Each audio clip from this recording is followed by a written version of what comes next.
বাবা, কালু বাবা, শিকল বাবা, তালা বাবা, যেখানে শয়তান আছে সেখানে। কথা বোঝা গেল?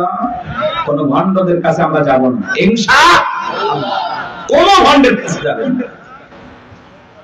পীর সাহেব নাই, মানুষ আছে কিনা তাও সন্দেহ। কবর মাজার বানায় রাখছে, লেখে রাখছে পাগলি শাহ রহমতুল্লাহ আলাইহি। ওপরে লেখে মাহবুব সোবান, ভারতের কামান, জামানার জামান, আছে না? এক এক পীরের নাম, আল্লাহ হেদায়েত দান করেন। ভণ্ড পীরের ওয়াজ বেশি করবো না, কষ্ট হচ্ছে আপনাদের। এই ভণ্ডদের কাছে যাওয়া যাবে? এমন পীর আছে মহিলা মুরিদ দেখলে মাথা ঠিক থাকে না, দুই হাত বাড়ায় বলে মা আয়। মহিলা চিন্তা করছে এত বড় আল্লাহ আমারে ডাকে, যদি বুকে না যায় জাহান্নামে জায়গা হবে না। পীর সাহেবের বুকের ভিতরে ঢুকে গেছে, আর পীরের বুকের ভিতরে ঢুকে এত শান্তি পাইছে, আনন্দের খেলায় গান গায়, বাবা আমি তোমায় ভালোবাসি, তোমার চরণ সুমিতে বাবা, তোমার কাছে আসি গো বাবা, আমি তোমায় ভালোবাসি। যে নারী স্বামীকে বাদ দিয়ে পীরের ফাঁকা পায়ে চুমা খায়, ওই নারীর চরিত্র ঠিক না। মা বোনেরা শুনে না, আপনার পীর আপনার স্বামী, কথা কয় না কেন? প্রত্যেকটা সন্তানের কাছে তার মা বাবা হলো পৃথিবীর সবচাইতে বড় পীর। কথা বলেন? জীবনে কোনোদিন মা বাবাকে ভাত দেয় না, পিতা মাতার জন্য 1 কেজি কমলা বেদানা কেনে না, পীর সাহেবের দরবারে গরু নিয়ে দৌড়ায়। পাগল দেখছেন? মা বাবার খবর নেয় না, পীরের বাবার খবরের অভাব নাই। আল্লাহ হেদায়েত দান করেন। গরু ছাগল নিয়ে কোনো পীরের দরবারে দৌড়াবেন না। আচ্ছা উনি যদি আল্লাহ ওয়ালা হয়, ভালো আছে, তো গরু ছাগল দিয়ে কি করবে? এলাকায় কত গরিব নিয়ে বিয়ে হয় না, দেন না, গরুটা সবাই করে মেহমানদারি করা দেন, আল্লাহ খুশি হবে। এলাকায় মাদ্রাসা আছে, গরিব দুঃখী বাচ্চা পড়াশোনা করে, এতিম বাচ্চারা, একটা ছাগল মাদ্রাসায় দেন, ওরা জবাই করে খেয়ে আল্লাহর কোরআন তেলাওয়াত করবে, আর সের মালিক আল্লাহ খুশি হবে। আর আপনি মাজারে যায় ছাগল গরু দিয়ে, হ্যাঁ রাত ভর্তি করে নিয়ে যায়, মাইক বাজারে গান গায়, দেখেননি? যা কত কথা বলা যাবে না, কষ্ট হচ্ছে আপনাদের। কোন মাজারে টাকা পয়সা দান করবেন না, কথা কয় না কেন? হ্যাঁ, কোন মাজারে যদি মসজিদ থাকে, মাদ্রাসা থাকে, সেই জায়গায় আপনি দান করতে পারেন। শুধু মাজার এমন জায়গায় 1 টাকা দেবেন না, কথা কয় না? আপনার যা বলতেছে আপনি তাই করবেন। মাজারে কেন টাকা দিচ্ছেন? উনি আল্লাহ ওয়ালা না, ভালো আছে না, টাকা দিয়ে কি করবে? আঙ্গুর কিনে খাবে? আপনি মাজারে কেন টাকা দিচ্ছেন? এতিম অসহায় প্রতিবন্ধী হাত পাতে 5 টাকা দিতে পারেন না, আর মাজারের দান বক্স থেকে 1000 টাকা 500 টাকা কেমনে ঢোকান? টাকা জেতা মানুষের দরকার না মরা মানুষের? জেতা মানুষ কান দিচ্ছে হাত পাতে, আপনি সেখানে দেন না। আর মাজারে পীর সাহেব একবারও ডাকলো না, এই মুসলিম টাকা দে, চাইছে? ওই জায়গায় কেন টাকা দিলেন? বলেন কেন দিলেন?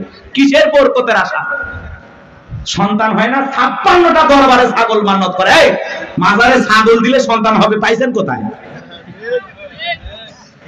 কথা কয় না, কথা খালি ওয়াজ করলে হবে না, মাঝে মাঝে ওয়াজ করা লাগবে। আরে ভাই আমাদেরকে দেন, মাদ্রাসায় দেন, কথা কয় না।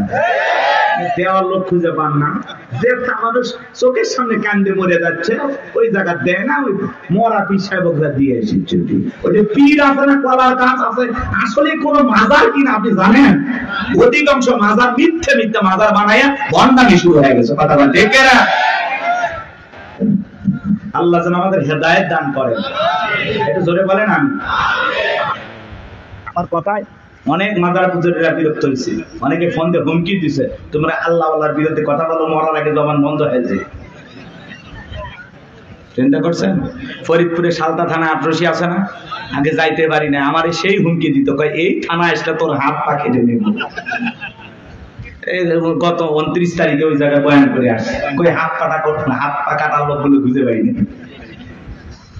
কারণ ওই তো ওদের দেখে নিয়ে আমি একটু সাইজ করছিলাম, খবরদার এই ভণ্ডদের কাছে যাবেন না। হক্কানি আল্লাহ ওয়ালা ভালো, সেখানে আপনি যাবেন, কিন্তু ভণ্ডদের কাছে যাব না। যেখানে ইসলাম আছে সেখানে আমরা আছি, যেখানে ভণ্ডামি আছে সেখানে আমরা নারী পুরুষ একত্রে জিকির। আরে ভাই মহিলা মানুষ কাছে থাকলে মাথা ঠিক থাকে, কিসের জিকির? জিকিরের কথা মনে থাকবে। আল্লাহ হেদায়েত দান করেন। ওই জন্য তো ভণ্ডরা বলে মনের পর্দা বাইরের পর্দা, শুনছেন? মনের পর্দা বড় পর্দা, বাইরের পর্দা খুলে ফেলা। মনের আলো বড় আলো, বাইরের আলো নিভে ফেলা। রাত 12টার সময় বাতি নিভেছে, এখন কি জিকির হচ্ছে আপনারা বুঝেন না। আল্লাহ হেদায়েত দান করেন। আমার ভাইয়েরা চলেন সামনের দিকে যাই। আজও পৃথিবীর জমিনে যারা মাজার নিয়ে বসে আছে, খানকায় বসে আছে, এদেরকে কেউ টার্গেট করে না। যারা আল্লাহর জমিনে আল্লাহর দ্বীনকে কায়েম করতে চায়, কোরআনের সমাজ ব্যবস্থা কায়েম করতে চায়, আল্লাহর আইন দিয়ে জমিনটা পরিচালনা করতে চায়, তাদেরকে টার্গেট করে করে ভিতরে ঢোকানো হয়। কথা বলে ঠিক কিনা? ফিরাউনের মাথা গরম হয়ে গেছে, হামানকে ডেকে বলে এ তাকো হামান, এই দিকে আয়। হামানের মাথায় কোনো চুল ছিল না, সাদে মান নাই, বাম পাল্লো, পুরো মাথা ছিল ভারতের দমদম এয়ারপোর্ট। ডেকে বলে হামান রে তাড়াতাড়ি করে বল। দবিরা বলল একটা মুসা নামের ছেলে জন্মগ্রহণ করবে, ওর কারণে রাজত্বের চেয়ার থাকবে না, ক্ষমতা থাকবে না, এমনকি আমার জীবনটাও নাকি চলে যাবে, এটা তো মেনে নেওয়া যায় না।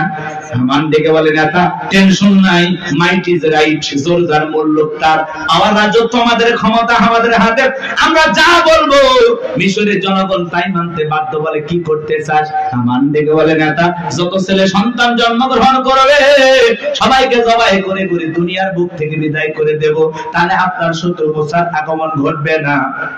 এমন কথা শোনার পরে ফিরাউন থেকে বলে হামান রে আসলেই তোর মাথায় বুদ্ধি আছে, তবে শোন, ছেলেগুলোকে জবাই করবি, মেয়েগুলোকে জবাই করবি না, কারণ ছেলেদের মধ্যে আমার শত্রু আছে, মেয়েদের মধ্যে কোনো শত্রু নাই। তার মানে চোর হলে মানুষ ভালো, মোবাইল নিয়ে গেল, সিম কার্ড খুলে দিয়ে গেল। কথা বলেন ঠিক কিনা?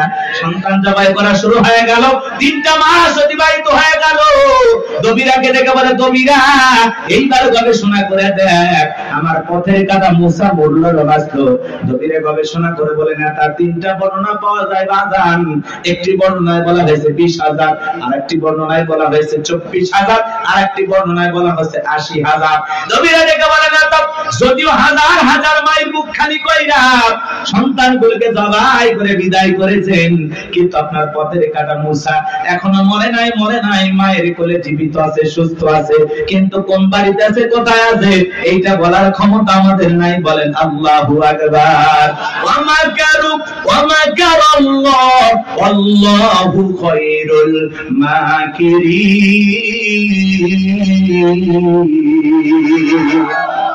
এলাকা আল্লাহ চাই মুসারে বাঁচাইতে, ফিরাউন চাই মারতে, আর 14 গোষ্ঠী এক জায়গা হয় মুসের একটা পছন্দ জিততে পারবে না। কথা বলেন ঠিক কিনা? ফিরাউন আগান্বিত হয় বলে এই সেনাবাহিনীর দল, এতগুলো মারলি, আসলটাই মারতে পারলি না। এলাকায় তল্লাশি চালাও, চিহ্নবিধান চালাও, ঘরে ঘরে প্রবেশ করো, যেখানে মুসারে পাইবা দরবার জবাই করবা, আমার মাথার টেনশনটা দূর করো। যাও। একদল সেনাবাহিনী মুসা নবীর বাড়ির দিকে রওনা করেছে। মুসা নবীর বড় বোন, তার নাম মারিয়ম, দেখে বলে মা ওই যে ফিরাউনের সেনাবাহিনী দেখা যায় মা, আর বুঝি ভাইকে বাঁচানো গেল না। মুসা নবীর মা সন্তানকে দিক সেদিক দৌড়ায়, কে যেন ইলহামের মাধ্যমে আওয়াজ দেয়, বলে মুসলমান তোমার সন্তানটাকে চুলার ভিতরে ফেলায় দাও, কথা দিলাম গো তোমার সন্তানটাকে আবার তোমার কোলে ফেরায় দিব। বলুন সুবহানাল্লাহ। মুসা নবীর মা তাই করলেন। লম্বা ঘটনা বাজান সংক্ষিপ্ত করে বলে দিয়ে যায়, ফিরাউনের সেনাবাহিনী তল্লাশি চালাইয়া তন্ন করে ঘর বাইরে সব জায়গায় খুঁজে তারা চলে গেল। এইবার মুসা নবীর মা চোখের কোণায় পানি দিয়ে কাঁদেন, আর মনে মনে ভাবেন সন্তান প্রতি আগুনে পুড়ে কয়লা হয়ে গেছে।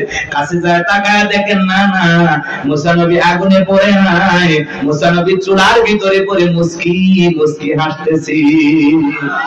সন্তানটাকে কোলের মধ্যে নেবেন, কে যেন কাইবে আওয়াজ দেয়, বলে মুসার মা কতদিন জালেম ধরে ভয় লুকিয়ে রাখবা, সিন্ধুকে একটা বানায়া দরিয়ার বুকে ভাসায় দাও, কথা দিলাম গো তোমার ছেলেটাকে আবার তোমার কোলে ফেরায়া দেব। মুসা নবীর মা টেনশনে পড়ে গেলেন, সিন্ধুক পাবেন কোথায়। পরের দিন সকালবেলা কে যেন ডেকে বলে মিস্ত্রি লাগবে না, আমি একজন মিস্ত্রি। মুসা নবীর মা ডাইকা বলে মিস্ত্রি দিকে আসো। জীবনে কেউ মিস্ত্রি বলে চিল্লাইলো না, তুমি কিসের মিস্ত্রি, কি বানাইতে পারো? মিস্ত্রি দেখে বলে মা আপনি যদি মনে করেন এমন একটা সিন্ধুক আপনার দরকার যে সিন্ধুকের ভিতরে আপনার সন্তানকে তুলে দরিয়ার বুকে ভাসায় দিবেন, ও মা চাইলে এমন একটা সিন্ধুক আমি বানায় দিতে পারি, তাই নাকি? বলে হ্যাঁ। মুসা নবীর মা ডেকে বলে মিস্ত্রি তুমি তোমার মনের কথা বলেছো, এরকম একটা সিন্ধুক আমার প্রয়োজন। মিস্ত্রি ডেকে বলে মা কিছু যন্ত্রপাতি আছে, ধার দেওয়ার জন্য পানির প্রয়োজন হতে পারে, আবার না হলেও চলবে, আপনি একটু ভিতর থেকে পানি নিয়ে আসেন।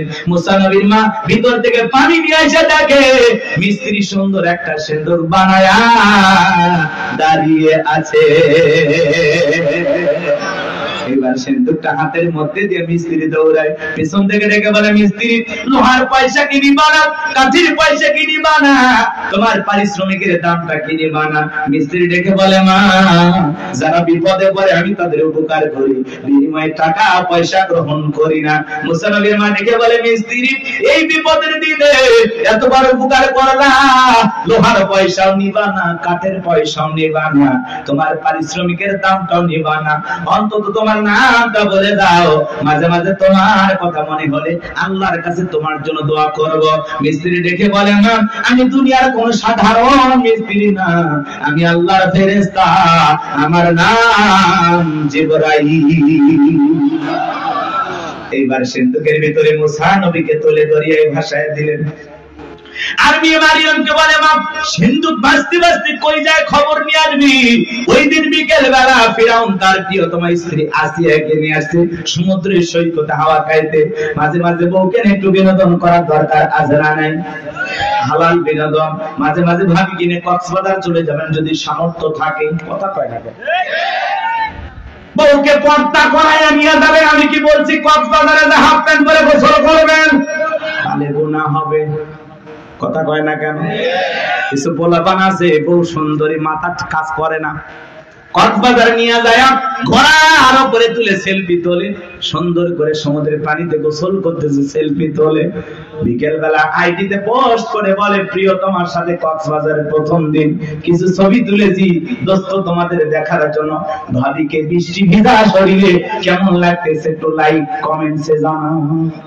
এর চাইতে মূর্খ বেয়াদব সমাজে আর কেউ আছে নাকি?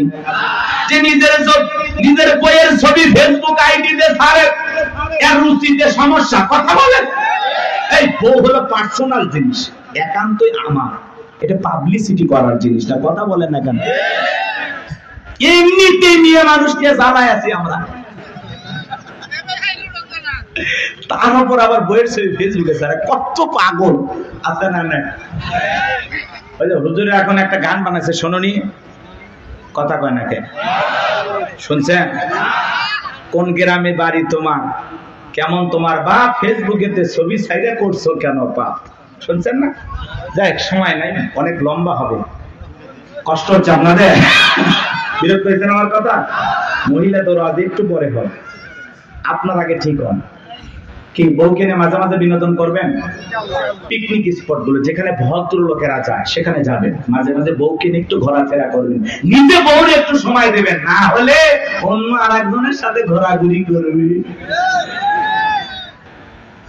আপনি টেরই পাবেন না।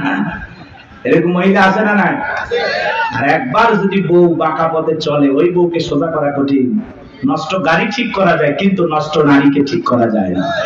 একবার যদি একটা নারীর চরিত্র নষ্ট হয়ে যায়, ওই নারী একটা পতিতার চাইতে নিকৃষ্ট হয়ে যায়। এই জন্য বাজার কথাগুলো বাস্তব। নষ্ট গাড়ি ঠিক করা যায়, কিন্তু নষ্ট নারীকে ঠিক করা যায় না। নারী এমন একটা জিনিস, নারী বুঝতে পারলেই নিয়ামত, না বুঝতে পারলে কিয়ামত। বুঝতে পারলেই ঘরে সুন্দর পরিবেশ নিয়ে বাঁচতে পারবেন, আর না বুঝতে পারলে ঘরে আগুন জ্বলবে, তাও তাও করে অশান্তির আগুন জ্বলবে। ওই আগুনে শুধু আপনি জ্বলবেন, আপনার পরিবারও জ্বলবে, সমাজ চলবে। কথা বলে ঠিক কিনা? আরে ভাই মসজিদে মুয়াজ্জিনি করে বইয়ের তালায় গলা দড়ি দিয়ে মরছে, দড়ি দিয়ে মরছে। কয়েকদিন আগের ঘটনা। হুজুর মানুষ আমরা মারলেও পারি না, শাসনও করে না, কি দিয়ে মারবেন? আল্লাহ এমন একটা সিস্টেম দিয়েছে মারার, কয় মেসওয়াক পরিমাণে 1 বিঘা। কথা কয় না কেন? আচ্ছা এটাতে মারা যায় 8 ইঞ্চি দিয়ে। কথা কয় না কেন? এটার পান্টি হলো, অনেকে কয় হুজুর প্লাস দিয়ে মারবি, আমি প্লাস দিয়ে ওই পান্টি ধরবি। না, হাত দিয়ে ধরা যাবে। আর কার বউ যদি মমতাজের মতো মোটা হয় আর ওই পান্ডি যদি পিঠে বার যায়, বউ কবে আমার কাতুকুতু লেগেছে, কথা পান্ডি। ইসলাম এমন একটা সুন্দর সিস্টেম আল্লাহ তাআলা আমাদেরকে দিয়েছেন। ইসলাম এত সুন্দর একটি ধর্ম, আসলে বউ মারার পক্ষে আল্লাহ নাই, কথা কয় না। আল্লাহ বলতেছে বউ ভালোবাসার জিনিস, মারবে কে? আর তুমি যদি সকালে বউরে পিটাও, রাতের বেলা কই ঘুমাবা? ওই বউয়ের কাছে যেতে তোমার লজ্জা করবে না, কথা কয় না। আর পাগল, কিছু পাগল আছে না, বউরে এমন পিটান যতক্ষণ আব্বা ডাকছি ততক্ষণ থাকবে না। মানুষকে বউরে এত মারিস কেন? তাই মারবো না। এই দেহানারি মামার কাছে আমি 1.5 লাখ টাকা পাই, মাত্র 1 লাখ টাকা দিয়েছি, এখন আমি 50,000 টাকা পাই। ও মনে হয় শ্বশুর বাড়ি থেকে হালকা টাকা পাই। এরকম যৌতুক লোভী কিছু আছে না? যারা যৌতুকের জন্য বউকে পিটায়, এরা হলো ছোট লোক, কথা বলেন। এরা সমাজের জঘন্য লোক, কথা বলেন। এই পুরুষ না টাকা ইনকাম কর, যা ইনকাম কর। শ্বশুরের টাকা লোক কেন? কাঁচা বাইগাড়া খাওয়া যেমন হারাম, কন্যা পক্ষের কাছ থেকে জোর করে যৌতুক দাবি করা তেমনি হারাম। তো যৌতুকের টাকা না খায় ওটা 2 কেজি খাওয়া। কি সাকত ভাই, মন খারাপ করতেছেন? এলে